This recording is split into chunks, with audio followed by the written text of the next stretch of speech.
साहित्यकारों का तहे दिल से हम लोग आज की इस गोष्ठी में स्वागत करते हैं। नीना मैम जैसा माफ कीजिए, आपका कैमरा थोड़ा नीचे कीजिए ना, आपका फेस नहीं दिख रहा। जैसा कि सभी जानते हैं, आप दिख रहे हैं?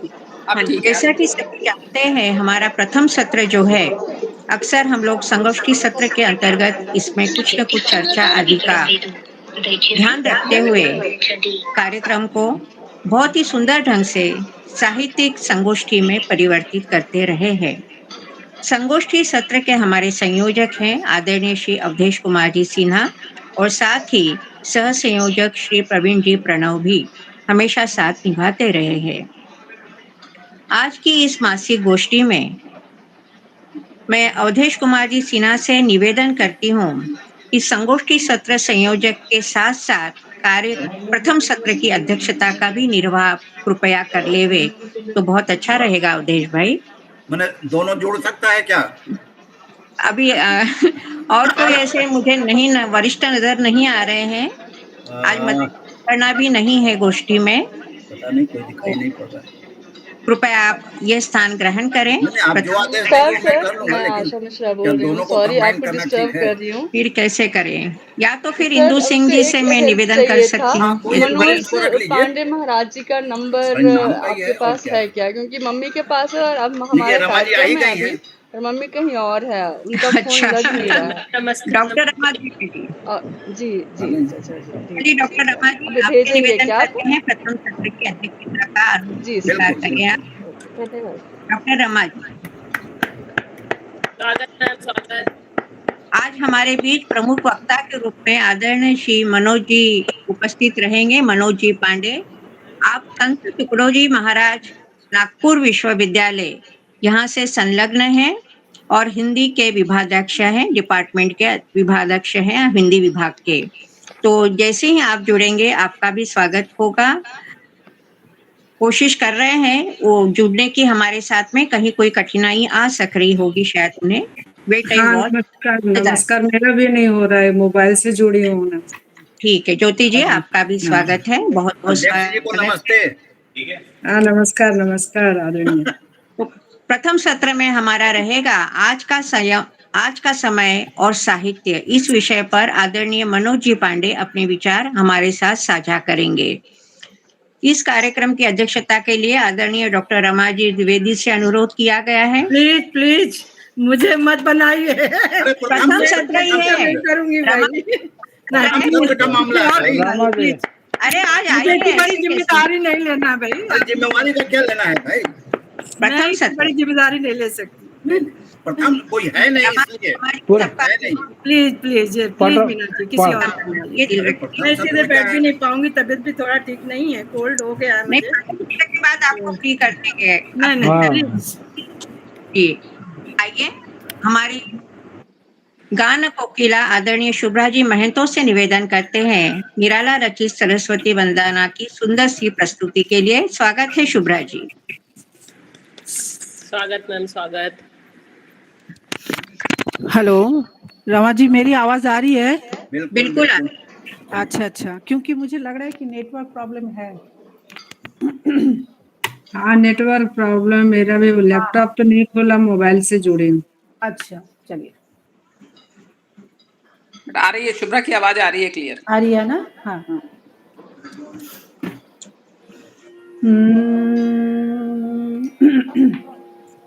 आप सभी को नमस्कार, प्रणाम ले लीजिए अवधेश जी, रमा जी।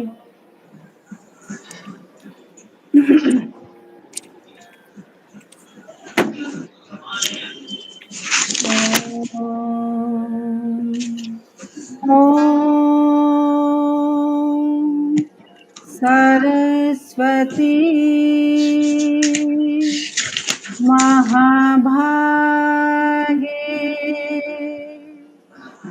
विद्ये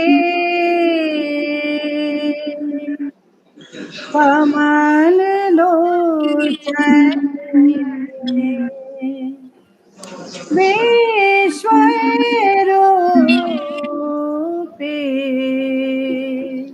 विशालाक्षी वित्वं देहि नमस्तुते। वीणावादिनी वरदे वीणावादिनी वरदे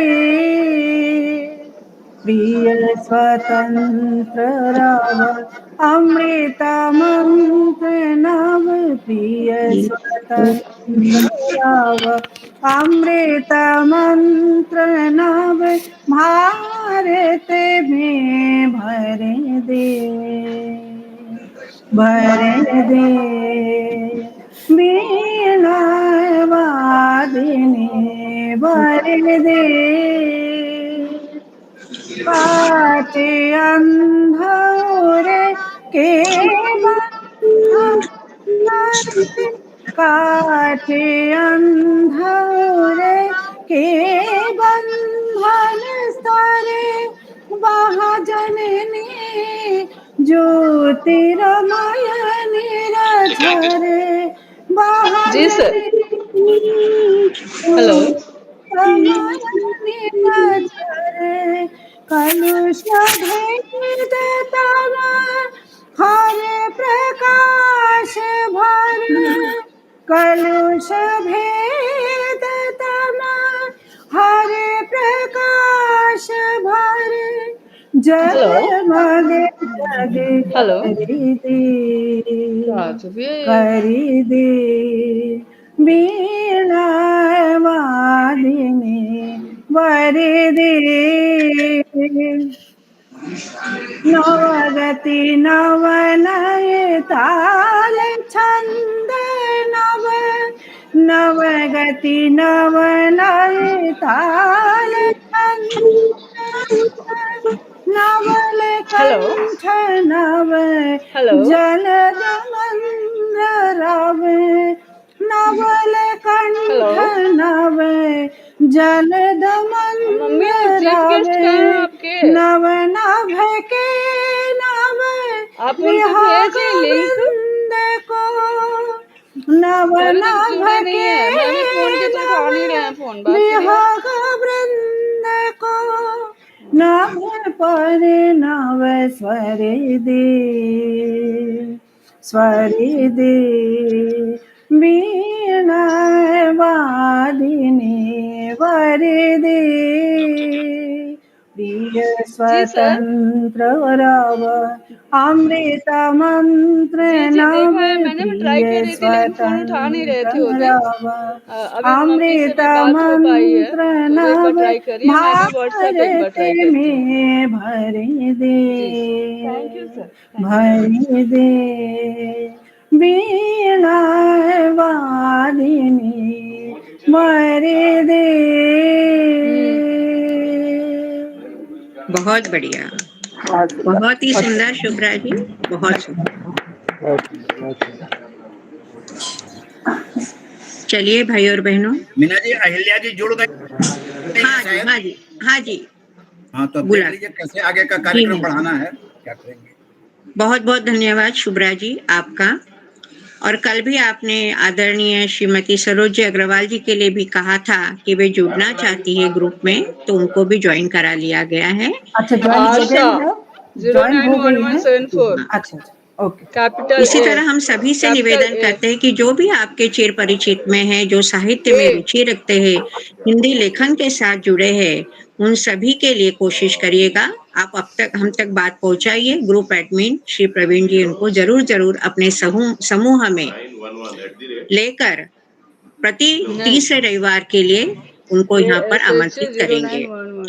क्लब अध्यक्षा डॉक्टर अहिल्या जी मिश्र जी हमारे साथ जुड़ चुकी हैं।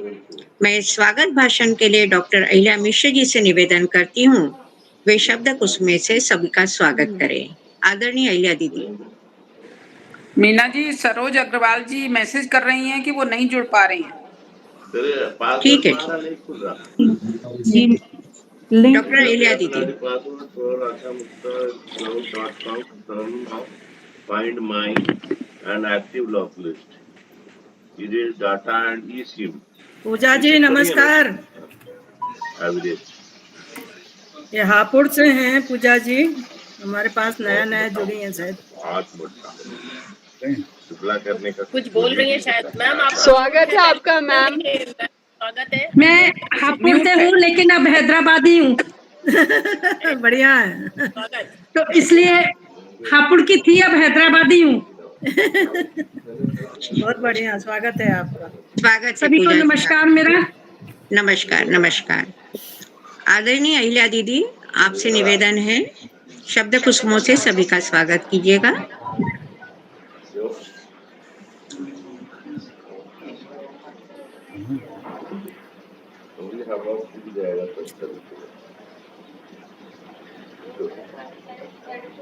मैं क्या बोल रहा हूँ, तुम लोग और कुछ काम ना रहता नहीं, बाल देखो काल देखो ये करता whatever is just now is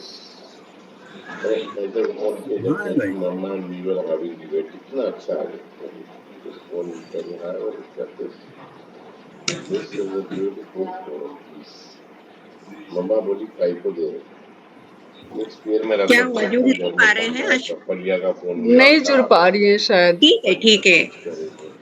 Rama ji, हम बाद में थोड़ी देर के बाद जैसे ही अहिल्या जी आएंगे उनसे अनुरोध रखेंगे शब्द कुसुमों से वो सबका स्वागत कर लेंगे। थोड़ा बाहर यहाँ पे तो बात करें बस आप ही क्या आवाज आएगी। अहिल्या माँ हैंड रेज की है क्या? उनका जुड़ तो गई है लगता है। जी जुड़ी ये हाँ, दिख तो रहे हैं उस पर। हाँ वही तो। म्यूट अनम्यूट क्या है? सभी को नमस्कार। अहिला जी नहीं जुड़ी है। नहीं आ रहा है उस पे, उनका फोन दिख रहा है। नहीं। हाँ, नमस्कार। दिख तो रही हैं। आ गए। अहिल्या जी स्वागत है। नमस्ते मैम, प्रणाम मैम। जुड़ गई है। प्रणाम दीदी। प्रणाम दी। म्यूट है मैम। मैम अपना अनम्यूट कर लीजिए। मैम आप म्यूट पर हैं। Good morning. Ma'am mute okay. Unmute कर लीजिए पहले। हाँ बेटा, वो गूगल मीट है, मोबाइल पे तो आ रहा है, लैपटॉप पे नहीं आ रहा, पता नहीं क्यों। इसमें आ रहा है यू आर ऑफलाइन। नहीं पता नहीं, ऑफलाइन आ रहा है। समथिंग लिंक हम सब खोल रहे हैं व्हाट्सएप पे। कौन है वो कर सकते हैं। जब ऑन करते हैं ना लिंक को, वो ऑफलाइन, उसके बाद मीना जी। ऑफलाइन। हाँ जी बोलिए। अहिल्या जी का वो अनम्यूट नहीं है फोन। अच्छा ठीक है, देखते हैं। प्रवीण जी को बोलिए, वो कर देंगे। प्रवीण जी हैं क्या? व्हाट्सएप खुला हुआ है ना शिल्पी। नहीं, जो होस्ट होता है वो कर सकता है। हाँ होस्ट नहीं। अहिला जी का आ रहा है ना? है अहिला जी है लेकिन म्यूट है। उनका फोन वो नहीं हो रहा है। म्यूट। अच्छा म्यूट है। नहीं वो नहीं कर पा रही है शायद, वो नहीं कर पा रही है। ठीक है, कोई बात नहीं है।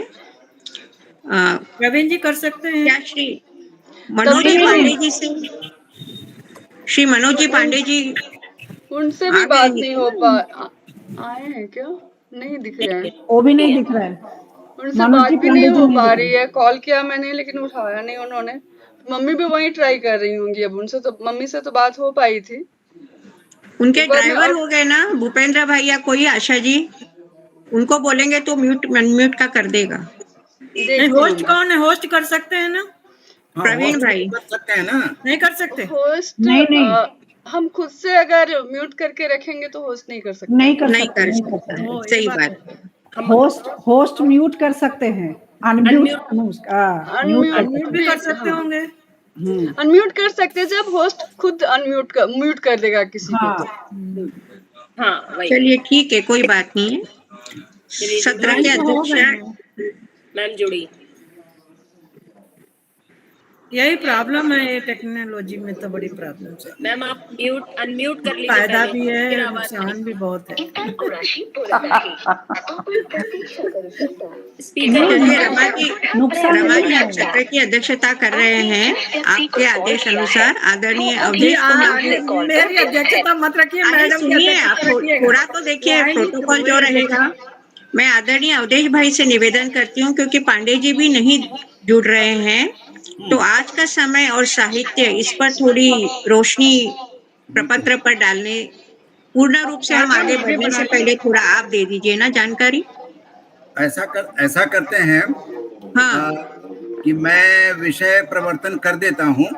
हाँ ठीक है, और उसके बाद आप देख लीजिए कि कितना समय प्रथम सत्र पे देना है, उस अच्छा। हिसाब से फिर हम लोग कमेंट्स इनवाइट कर लेंगे जो लोग यहाँ उपस्थित हैं उनसे। ठीक है, ठीक है। देख लीजिए ये मैंने डॉक्टर मनोज पांडे, नागपुर मखाया वक्ता। इसी हिसाब से किया जाए फिर, क्योंकि आज तो मनोज जी नमस्कार हैं नहीं, तो सर, मैं डॉक्टर आशा मिश्रा बोल रही हूँ। ठीक है, तो मैं विषय की बात रखता हूँ फिर। ठीक सर, स्वागत है आपका। जी सर, सर, आज हमारे कार्यक्रम के आप मुख्य वक्ता हैं, तो आपकी प्रतीक्षा हो रही है कार्यक्रम में।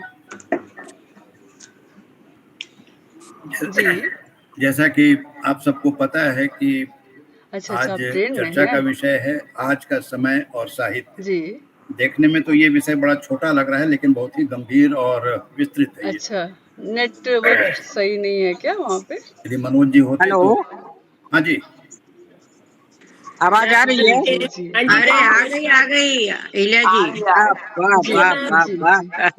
सब लोगों को नमस्कार, बहुत बहुत माफी चाहती हूँ। ऐसी है कि और मैं डॉक्टर मनोज पांडे से बात हुई, वो बोल रहे हैं मैं ट्राई कर रहा हूँ, नहीं जुड़ पा रहा हूँ। चलिए कोई बात नहीं। अच्छा अच्छा, यहाँ भी सारे साहित्यकार ही हैं। ठीक है। आप सिन्हा जी आप बोलिए सब्जेक्ट के ऊपर। बोलिए सिन्हा जी, कंटिन्यू करें। तो आप बोल लीजिए, जुड़ जाएंगे तो ठीक है। मैं उसके बाद बोलूंगा जी, या शुरू कर दूं? नहीं, आप शुरू कर दीजिए, फिर हम इलिया जी से स्वागत भाषण लेंगे। राइट। ठीक है, मैडम आ गई हैं तो उनको बोलिए अपना बोलने के लिए। तो चर्चा का विषय है आज का समय और साहित्य। समय और साहित्य, और ये दोनों ही परिवर्तनशील है। समय परिवर्तनशील है, लगातार बदल रहा है, और इसके साथ बदलती रही है सामाजिक संरचनाएं, मानव जीवन के नियामक मूल्य, तत्संबंधी अवधारणाएं, मान्यताएं, और इन बदलावों का प्रतिबिंब दिखाई देता है समकालीन साहित्य में। जहाँ तक हिंदी साहित्य की बात है, तो 10वीं शताब्दी में इसके क्रमिक विकास में हमने कई कालखंड, कई बदलाव देखे हैं। आदिकाल, भक्तिकाल, रीतिकाल, भारतेंदु युग, वैदिक युग, छायावादी युग, प्रगतिवाद, प्रयोगवाद, आधुनिक काल से होते हुए आज हम उत्तर आधुनिक काल में आ गए हैं। इतिहास साक्षी है। भीड़ बहुत होगी। भाई बीच में थोड़ा सा दिक्कत हो जाएगी। माइक बंद कर लीजिए, बहुत डिस्टरबेंस हो रहा है। प्लीज सब म्यूट कर लें। बढ़ूं आगे? हाँ बढ़िए। प्लीज। अब थोड़ा सा पीछे देखिए इतिहास की बात। इतिहास इस बात का गवाह है कि 18वीं शताब्दी के उत्तरार्ध में फ्रांस की क्रांति हुई 1789 में, और 20वीं सदी के आरंभ में 1907 में उसकी बोल्शेविक क्रांति में साहित्यकारों का महती योगदान रहा है। देश में भी देखा है कि स्वतंत्रता संग्राम के दौरान विभिन्न भारतीय भाषाओं के साहित्य जन आंदोलन को काफी हद तक प्रभावित किया। कह सकते हैं कि किसी देश की दशा दिशा बदलने में साहित्य की अहम भूमिका होती है, लेकिन समय काफी आगे निकल चुका है।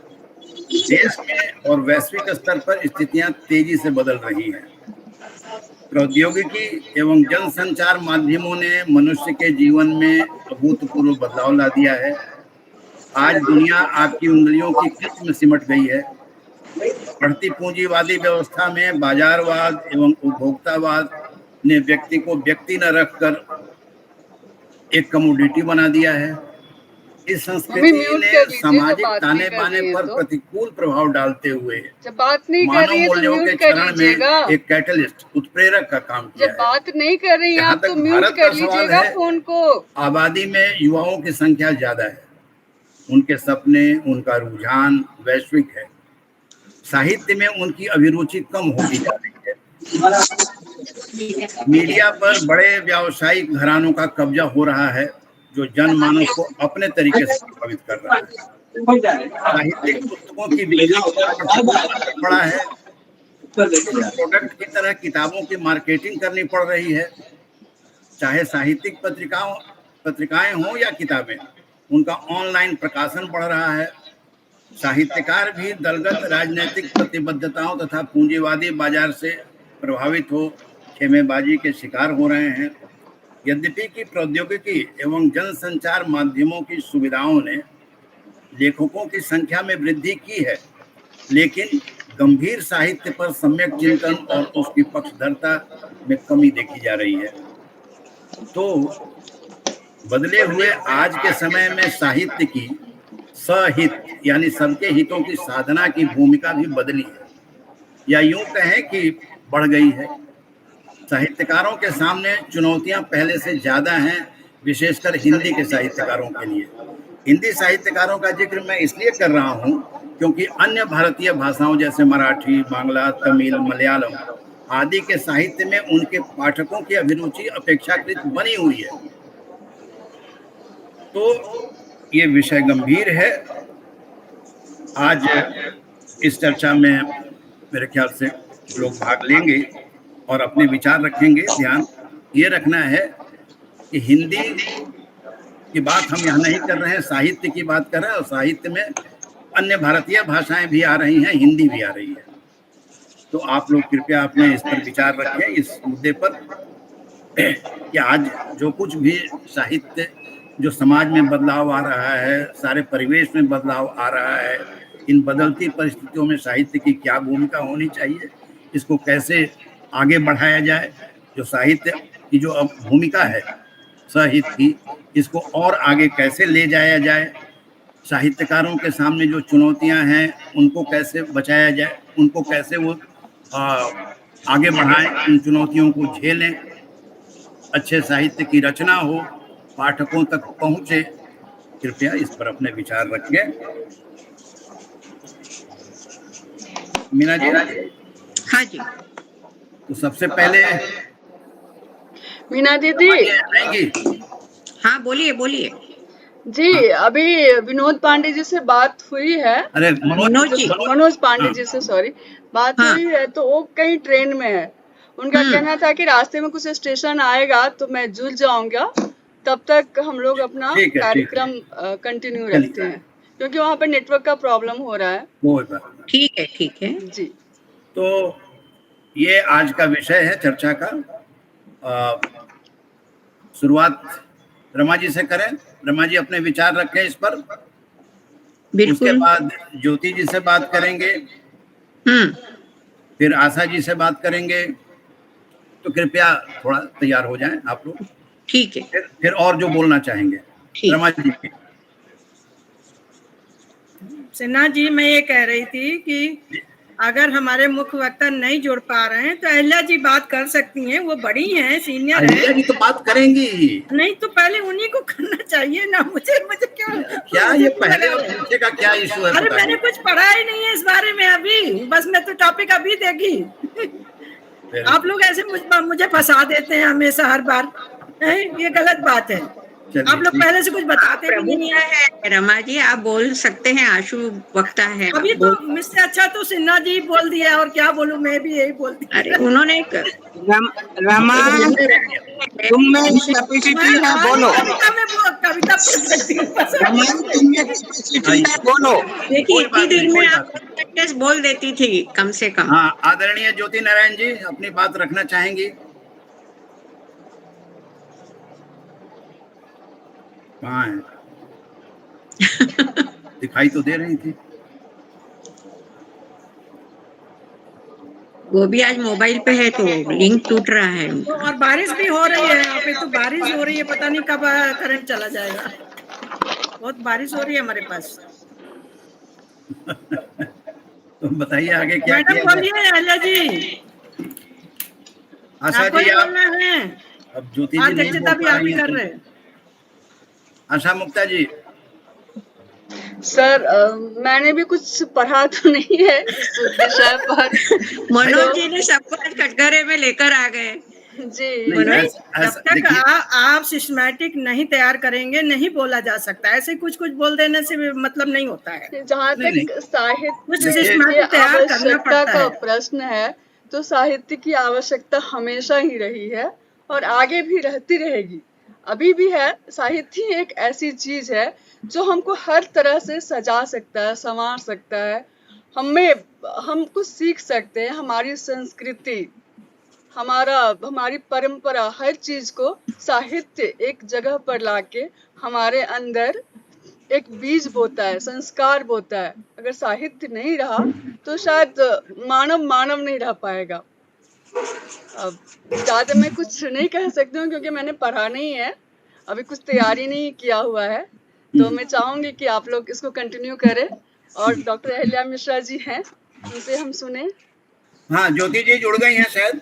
जी ज्योति जी आप कुछ कहना चाहेंगी? जी मैं भी तो तैयारी नहीं की हूँ आदरणीय, लेकिन बात वही है ना कि साहित्य जो है सबका हित, यानी कि जब तक सबको नमन करती हूँ आदरणीय मंच हृदय सभागार को।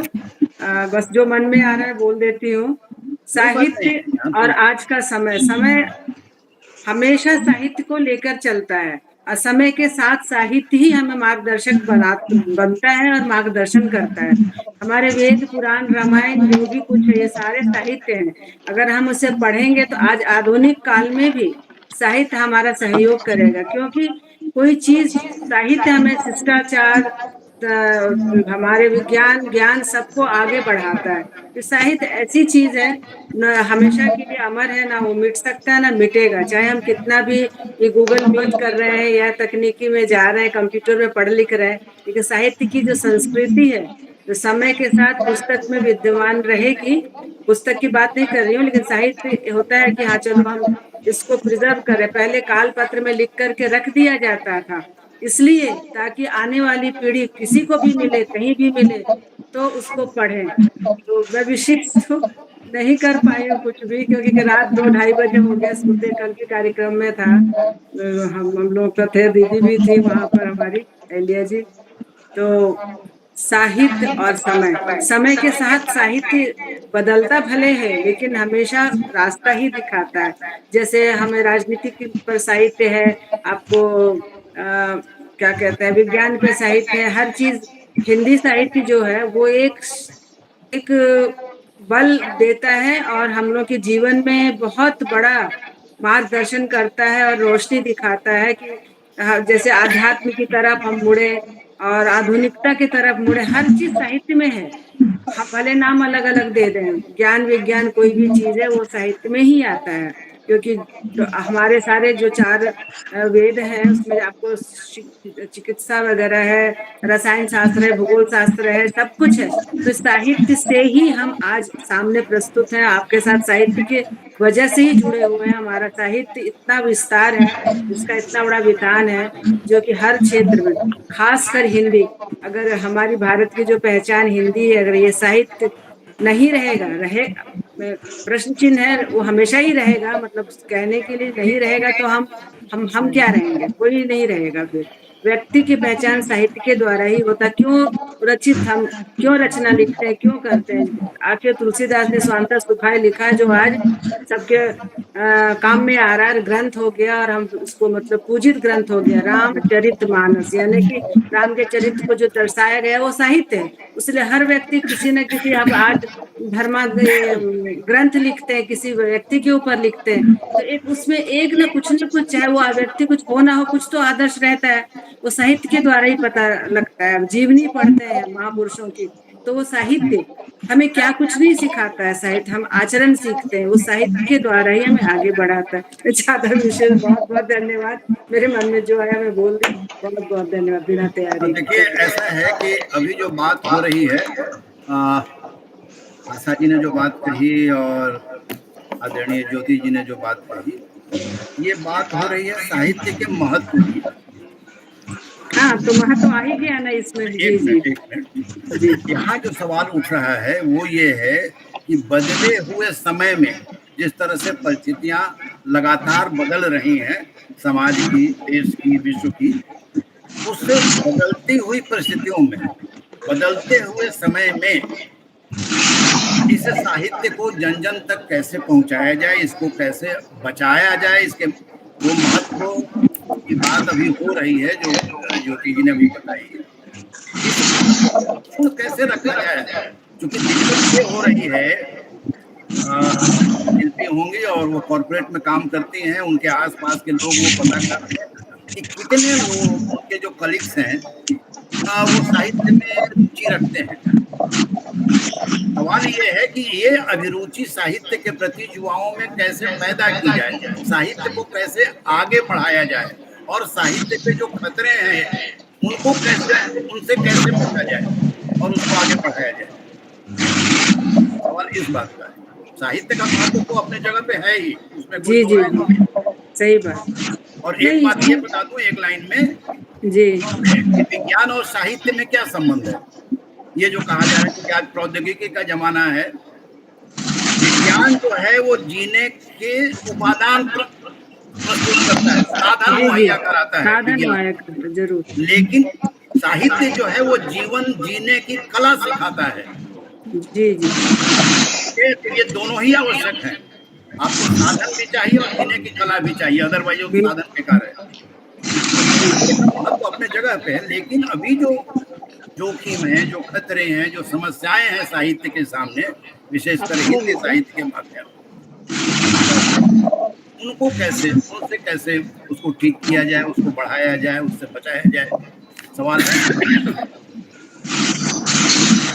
बात ये है कि साहित्य जो है, जैसे हम अगर इस पर हिंदी साहित्य की बात करें, जैसे इंग्लिश में भी लिखा जाता है, तो वो सब चीजें जो हम आपस में बात कर रहे हैं, तो हम जब बैठते हैं किसी के संगत में या एक ग्रुप में, जैसे आज हम लोग बात कर रहे हैं, तो इससे एक दूसरे के प्रति प्रचार प्रसार होता है। साहित्य मतलब खतरा है नहीं ऐसा, जैसे मैं अपने घरों में भी देखती हूँ, अपने परिवार में भी देखती हूँ, किसी भी विषय पर बात जब होती है तो हमारे साहित्य एक तरह से बचाव ही है। ये जो हम बात करते हैं, जब बच्चों को किसी कहानियां पढ़ते हैं, बड़े ध्यान से सुनते हैं, वीर गाथा, पंचतंत्र, तो वो साहित्य कैसे आगे बढ़ रहा है। अगर आज हम बच्चों को नहीं सुनाएंगे तो हमारी पीढ़ी तो बिल्कुल भूल जाएगी इस चीज को। तो हम ध्यान इसलिए देते हैं घर में भी कि हमारे बच्चे वो चीज जाने।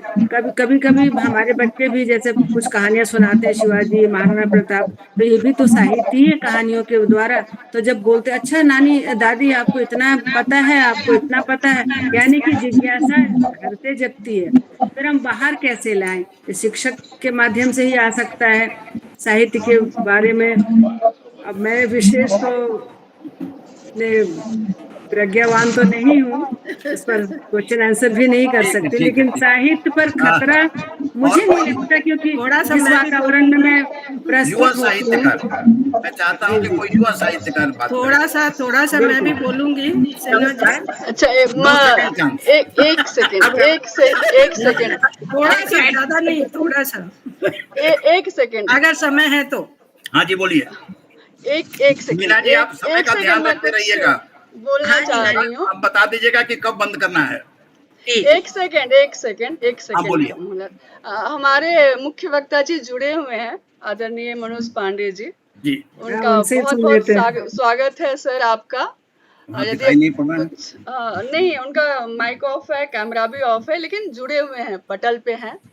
तो जब उनका कैमरा ऑन हो जाएगा तो हम उनसे सुन लेंगे, तब तक हम अपनी चर्चा जारी रखेंगे। ठीक है, ओके। अभी अच्छा कैमरा उनका। मैं डॉक्टर निशी मोहन, जब बात साहित्य की हो रही है तो मैं भी 2 मिनट आपका लेना चाहूंगी, और मैं भी साहित्य और समय जो आज का विषय है उस पर मैं 2 शब्द बोलना चाहूंगी। साहित्य समाज का दर्पण होता है, जिसमें समाज में जो भी गतिविधियां घटित हो रही हैं उन पर साहित्य लिखा जाता है। साहित्यकार लिखते हैं। रामचंद्र शुक्ल जी ने भी कहा था, साहित्य समाज के चित्र वृत्तियों का बिंबित होता है। साहित्य में वो जो समाज में चलता रहता है वही हमें चित्रित करते हैं। और लेकिन आज ये साहित्य केवल दर्पण ही नहीं होता, मेरा तो मानना है कि वह मार्गदर्शक भी होता है। साहित्य में आज जो समाज में काफी बदलाव आया है और कई तरह के गतिविधियां हमारे सामने हो रही हैं। तो आज का साहित्य जो भक्ति काल की बात होती है, युगी काल की बात होती है, चाहे आधुनिक काल में भी जो द्विवेदी काल था, चाहे आपका जो छायावाद था, उससे प्रगतिवाद था, उन सब से हट करके आज साहित्य में काफी कुछ लिखा जा रहा है। और मैं थोड़ा सा उसमें खुलासा लेना चाहूंगी। आज नारी विमर्श भी एक बहुत बड़ा विषय बनकर के सामने आया है। नारी विमर्श, आदिवासी विमर्श, और आपका एक जो खूब मुखर हो रहा है वो आज जो दलित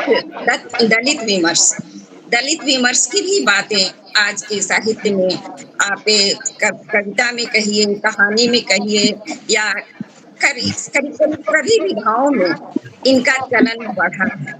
तो ये समाज का ही स्वरूप है। और लेकिन इसके साथ साथ यही कहना होगा कि हमारे खास करके हिंदी साहित्य के विषय में मैं कहना चाहूंगी कि पाठकों का रुचि थोड़ी कम हुई है। जहां पहले बहुत सारी पत्र पत्रिकाएं प्रकाशित होती थी, लेकिन आज आर्थिक स्थिति ठीक ना होने के कारण धीरे धीरे करके कई पत्रिकाएं समाप्त हो चुकी हैं और कई उस ओर बढ़ रही हैं। तो उसके लिए एक तरह से हम सभी पाठक प्रत्यक्ष अप्रत्यक्ष रूप से जिम्मेवार हैं, क्योंकि अब इसके लिए भी आज का बदलता हुआ समाज इसके लिए जिम्मेवार है, क्योंकि हमारे पास बहुत सारी सुविधाएं उपस्थित हो गई हैं मनोरंजन के लिए। जैसे आज का जो है आपका फोन हुआ, चाहे जो आभासी दुनिया से जुड़ जाते हैं हम, फेसबुक है, कई तरह की चीजें, टेलीविजन पे कई तरह के ऐसे मनोरंजन के साधन उपलब्ध हैं कि हम साहित्य किताबें पढ़ना हम भूल चुके हैं। करीब कई बार तो हमें भी लगने लगा है, मैं भी लिखती हूँ, कविता भी लिखती हूँ, प्राय सभी विधाओं में मैं लिखती हूँ, लेकिन कई बार मेरे भी मन में यह विचार उठता है कि लिखने से क्या फायदा, कोई पढ़ता तो है नहीं। तो ये एक तरह से हमारी उदासीनता है कि जो कि हमें हिंदी साहित्य के प्रति हमारी उदासीनता बढ़ती जा रही है, जिसकी वजह से लेखनी का महत्व घटता जा रहा है। हिंदी साहित्य लेखन में गिरावट आ रही है, एक तरह से कहेंगे, जबकि साहित्य कालजयी होता है। जब जो कुछ भी हम लिखते हैं वो सदियों तक, पीढ़ी दर पीढ़ी जाती है। लेकिन अगर इसी तरह से साहित्य के प्रति अभिरुचि हमारी कम होती रही तो आने वाला समय अच्छे साहित्य का नहीं दिखाई देता है। लेकिन निशी जी, आप थोड़ा रुकते हैं, अगले वक्ता को बात करने का मौका दीजिए। मुख्य वक्ता जुड़ गए हैं तो हम लोग उनसे सुने। ठीक है, नमस्कार। स्वागत है डॉक्टर मनोज जी पांडे आपका आज की इस गोष्ठी में। मनोज भाई,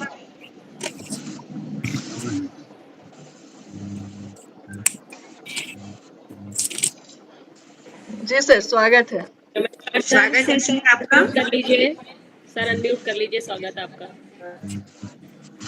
सर अनम्यूट कर लीजिए।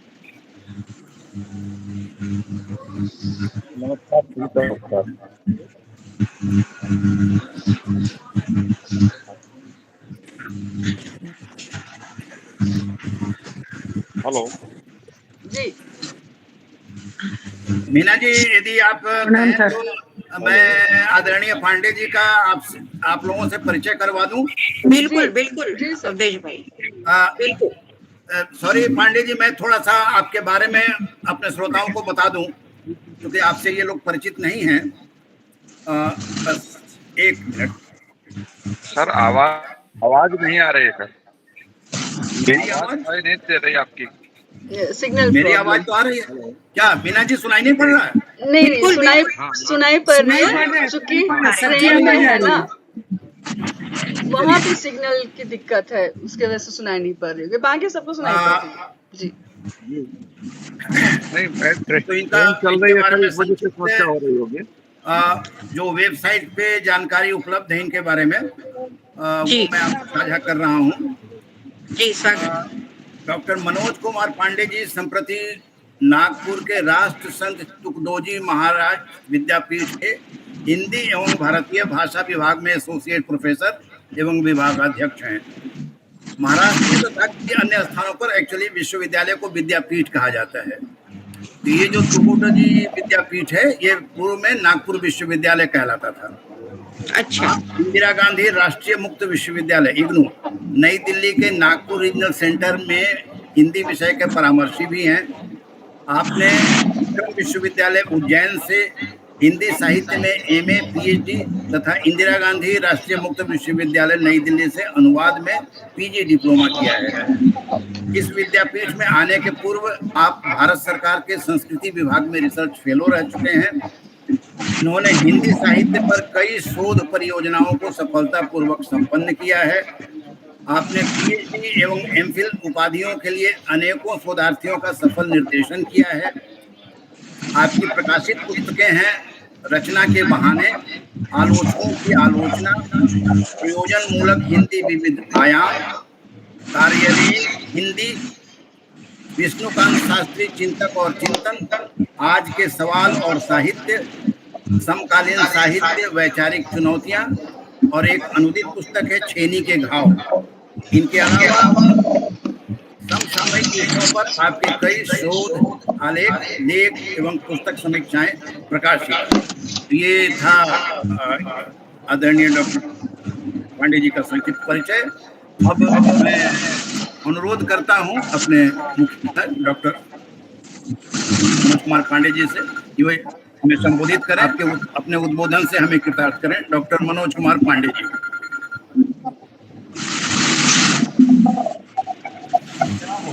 मेरी आवाज आ रही है?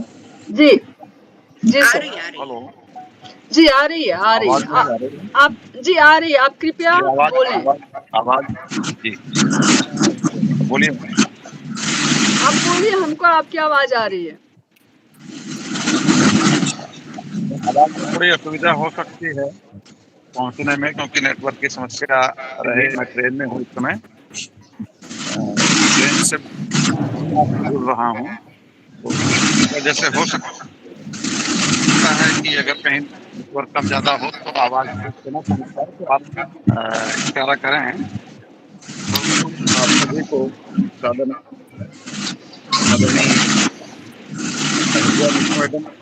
मैडम जुड़ी हुई है ना, मुझे दिख नहीं रही इसलिए कह रहा हूँ। मैडम आप तक सादर प्रणाम निवेदित करता हूँ। हेलो जी जी जुड़ी हुई है। बोलिए। हाँ आवाज है, आ रही है ना? यही लगता है कई बार की आवाज नहीं पहुंच पा रही, कैसे आ रही है। चलिए बहुत बहुत जी जी बहुत बहुत धन्यवाद आपको मुझे इस कार्यक्रम से जोड़ने के लिए। पर कल मैं वडोदरा में था और किन्हीं कारणों बस जिस ट्रेन से आना था उस ट्रेन से नहीं आकर के दूसरी ट्रेन में रिजर्वेशन लेना पड़ा। इस वजह से समय से नहीं पहुंच पाया। आप सभी से विधिवत कहीं बैठ करके अच्छे ढंग से बातचीत कर पाता। फिर भी क्योंकि मैडम का आदेश है कि नहीं किसी भी रूप में जो भी संवाद संभव हो किया जाना चाहिए, और आपके कार्यक्रम की सफलता के लिए मैं चाहता हूँ 10-15 मिनट से जब से जिन लोगों को सुन रहा हूँ तो अच्छा लग रहा है कि इस तरीके से आप लोग ऑनलाइन माध्यम से ही सही, लेकिन कम से कम कुछ ऐसे विचारों को लेकर के, कुछ ऐसे सवालों को लेकर के चिंतन कर रहे हैं। आज का जो विषय है जिस पर मैडम ने मुझे आदेश दिया था कि बात करनी है आज का समय और साहित्य। अभी कुछ देर पहले शायद निशी जी बात कर रहे थे, उन्होंने आचार्य रामचंद्र शुक्ल के हवाले से कहा कि शुक्ल जी ने लिखा है कि साहित्य जनसमूह मानव की चित्रवृत्तियों का प्रकाशन है, मानव समाज की चित्रवृत्तियों का प्रकाशन है, मनुष्य की चित्रवृत्तियों का प्रकाशन है, जो भी कहें। इसी प्रकार से मैं कहूँगा कि सिर्फ आचार्य शुक्ल ही नहीं बल्कि साहित्य में जितने भी परिभाषाएं हमारे यहाँ साहित्य और समाज के अंतर संबंधों को लेकर के दी गई हैं, चाहे वह बाल कृष्ण भट्ट के द्वारा यह कहा गया हो कि साहित्य जनसमूह के हृदय का विकास है, या कि आचार्य अजय प्रसाद द्विवेदी को हम याद कर सकते हैं, जो ये कहते हैं कि मैं साहित्य को मनुष्य की दृष्टि से देखने का पक्षपाती हूँ, मनुष्य ऊपर अपेक्षिता से ऊपर उसे साहित्य कहने में मुझे संकोच। कहने का तात्पर्य यह है कि जितनी भी परिभाषाएं या जितने भी विचार साहित्य और समाज के अंतर संबंधों को लेकर के हम सबके समक्ष हैं, वे जितने भी बड़े मनीषी रहे हैं हमारे साहित्य पर विचार करने वाले, सभी ने कमोवेश यही और इसी तरफ इशारा किया है कि साहित्य मानव समाज को बेहतर बनाने का एक माध्यम है, एक तरीका है, और इसका इस्तेमाल, इसका प्रयोग इसी के हितार्थ किया जाना चाहिए।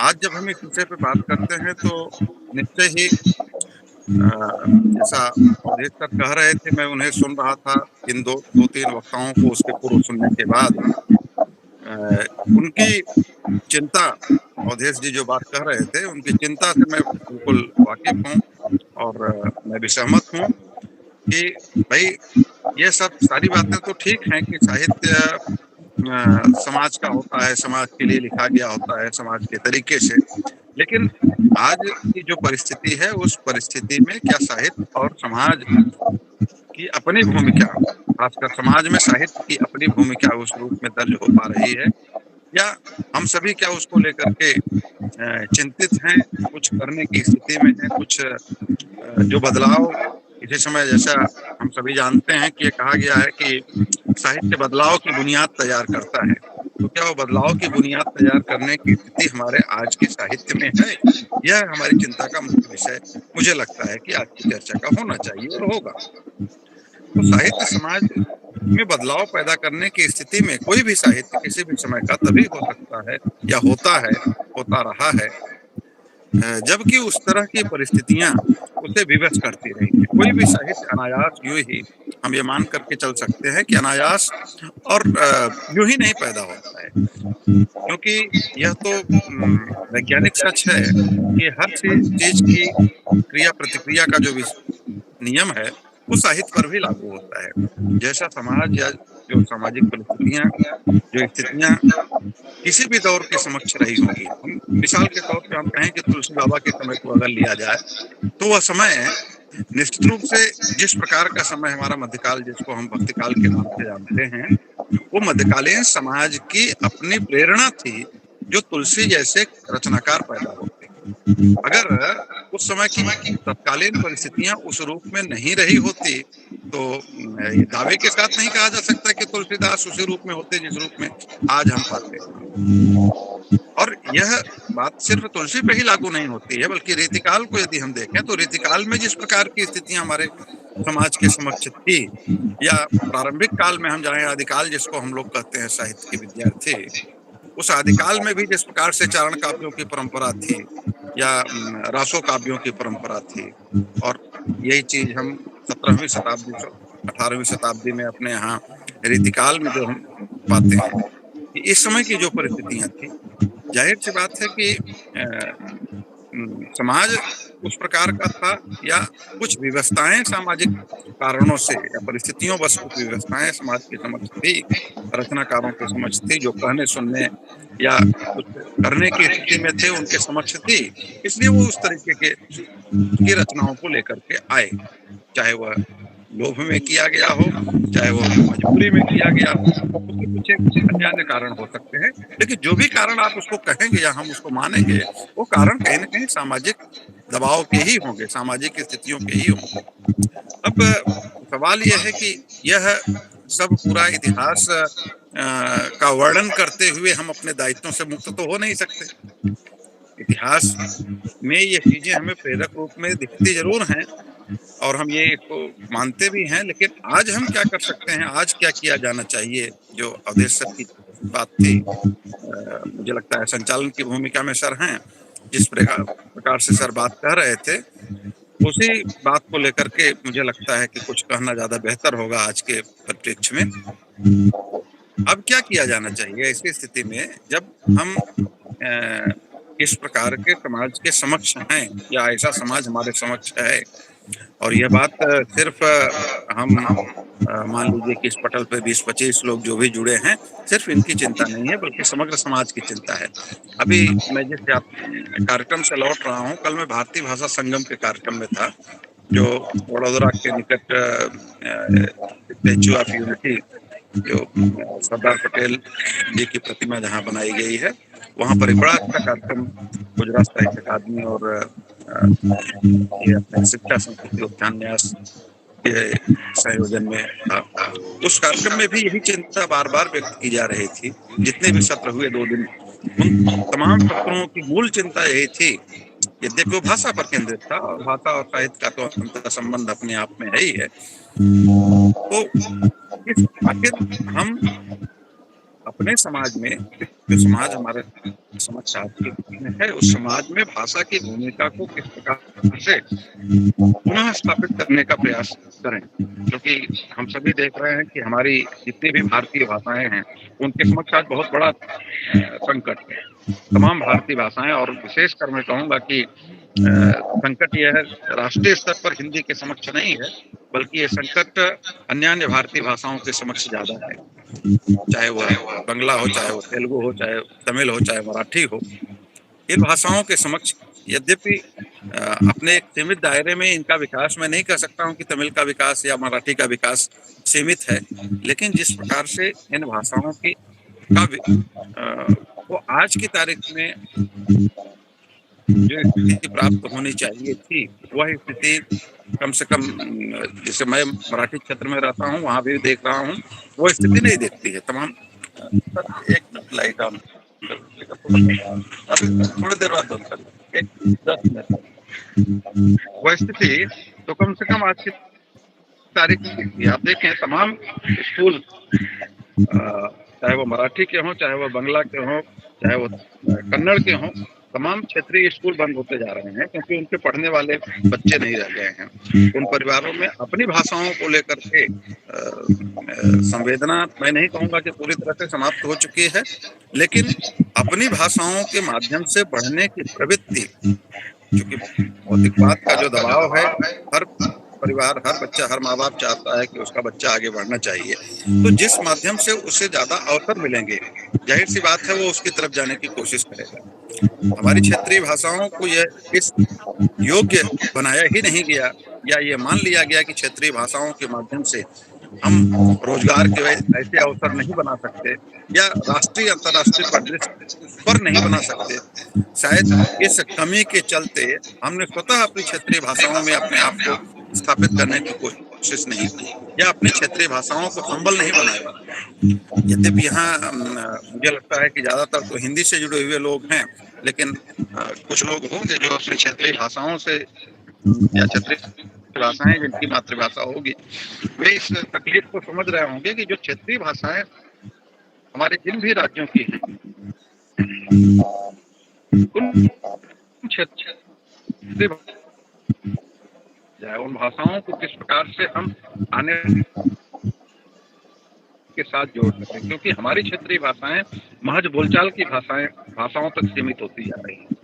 मैं स्वयं जिस जिले में रहता हूँ, नागपुर रहता हूँ, कि पिछले दिनों तमाम स्कूल मराठी माध्यम के बंद हो गए। पता नहीं, कहा जाता है कि 2 बच्चे 5 बच्चे टेस्ट ले रहे हैं। तो यह स्थिति सिर्फ भाषा समक्ष नहीं है, मेरे कहने का के समक्ष है।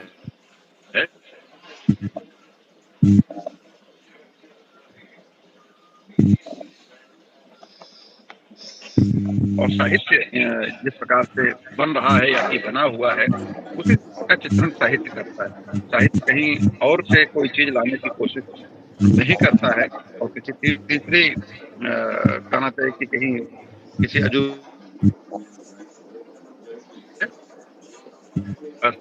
सवाल ये है कि जो आमतौर पर कह करके हम लोग अपनी भूमिका से या साहित्य की भूमिका को सीमित कर देते हैं, ऐसा मुझे लगता है। क्योंकि दर्पण है तो दर्पण में अक्स क्या कैसा नजर आना चाहिए यह भी हमें तय करना होगा। आप रचनाकार इसीलिए कोई भी रचना या रचनाकार की भूमिका यही है कि दर्पण में हमें चेहरा कैसा दिखना है, कैसा दिखाना है। क्या वो चेहरा एज इट इज जो जैसा जिसको कभी साहित्य में एक प्रवृत्ति चली थी अति यथार्थवाद, जो ये कहती है कि जो जैसा नग्न सग्न दिख रहा है उसको वैसा ही स्वीकार करो, वैसा ही उसको उसका चित्रण होना चाहिए। तो यह तो किसी भी क्रिएटिव समाज जिसको कहें हम, सृजनात्मक समाज की उपलब्धि नहीं हो सकती है। और कोई भी समाज जो कि रचने में विश्वास करता हो या कोई भी रचना जो कुछ निर्मित करने का प्रयास करती हो, वह किसी भी चीज के ऐसे चित्रण से अपने दायित्व की पूर्ति कम से कम नहीं कर सकती कि नहीं जो जैसा है वैसा हमने उसको अंकित कर दिया है। मुझे ऐसा लगता है कि जो जैसा है की बजाय जैसा होना चाहिए, ये भी एक अपेक्षा है शुरुआती दौर से ही, मतलब मनुष्य के उस विकास से ही रही होगी कि हमें समाज चाहिए, हम किस मतलब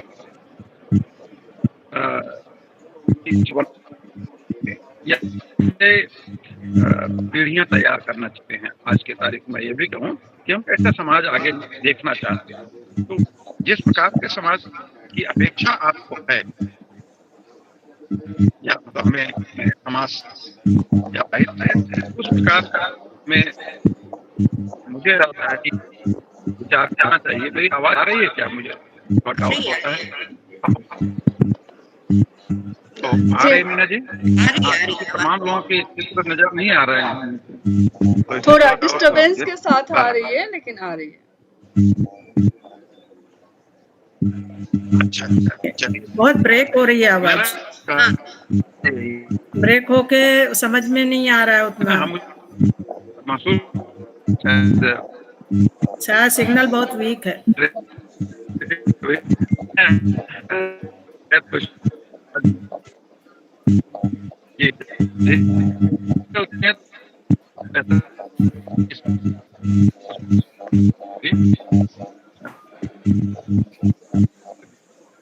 करते हुए जैसा मैंने कहा कि समाज का दर्पण या चित्रण है, सिर्फ यह कहने से हम अपनी जिसको कहें इसे मुक्त नहीं हो सकते हैं।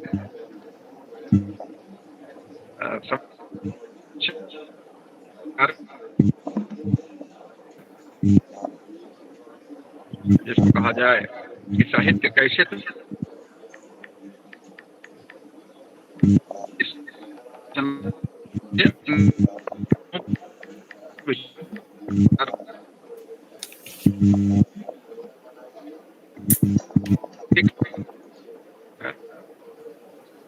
ब्रेक हो रही है आवाज बहुत, समझ ही नहीं आ रहा कुछ।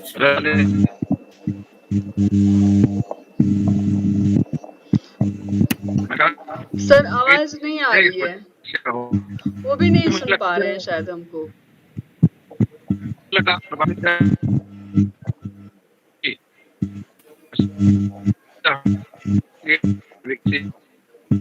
देंगे तो बात होगी। आज आप सभी को यहीं पर नमस्कार करते हुए मैं अपनी वाणी को यहीं पर रोकना चाहूंगा। ठीक रहेगा? नमस्कार सर।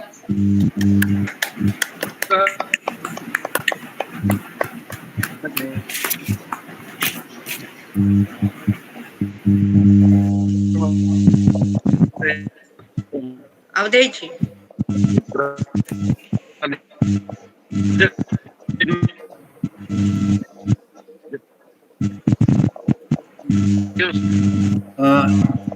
बहुत बहुत धन्यवाद आदरणीय डॉक्टर मनोज पांडे जी। ये हमारा दुर्भाग्य है कि हम आपको पूरी तरह से सुन नहीं पा रहे हैं तकनीकी कारणों से।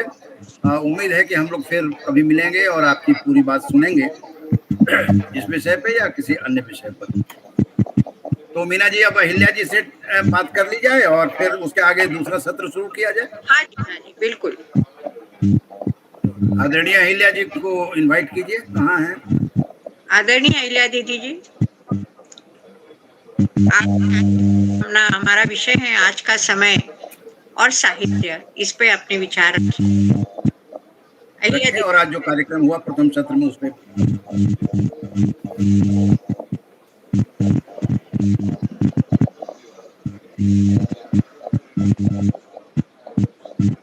आशा जी नजर आ रहे हैं क्या अहिल्या जी? आ तो रही थी लेकिन दिख नहीं रही है, फिर से ऑफलाइन चली गई है। तो नहीं ऑनलाइन है, ऑनलाइन है, ड्राइविंग में है शायद। जी ऑनलाइन है पर दिख तो रही है वो। जी कैमरा ऑफ है। कैमरा मैं एक बार फोन करके देखती हूँ।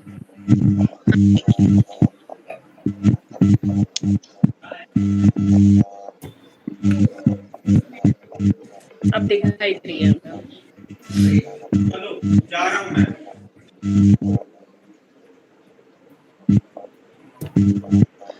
हेलो। इंटरनेट कनेक्शन नहीं मिल रहा है भाई। तो ठीक है, हम लोग कार्यक्रम को आगे करते हैं ना फिर।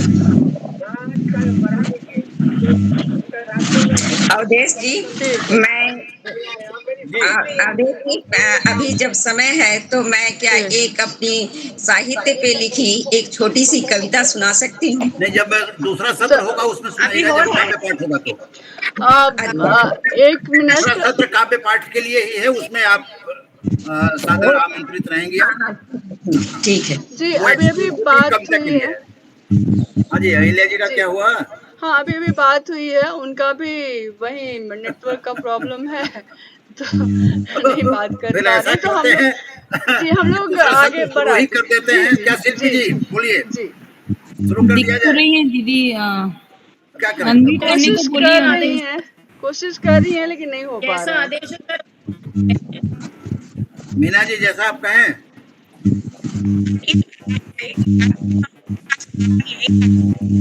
कहना चाहेंगे क्या हो गया आवाज? आपकी आवाज भी नहीं आई। मेरी आवाज आ रही है? मेरी आवाज आ रही है?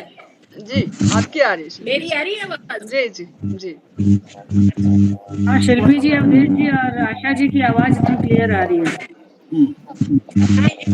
तो सर जैसा कहें, जैसा आदेश दे ऐसा आगे कर लेते हैं कार्यक्रम। क्या दूसरा सत्र शुरू कर दिया जाए? क्या किया जाए?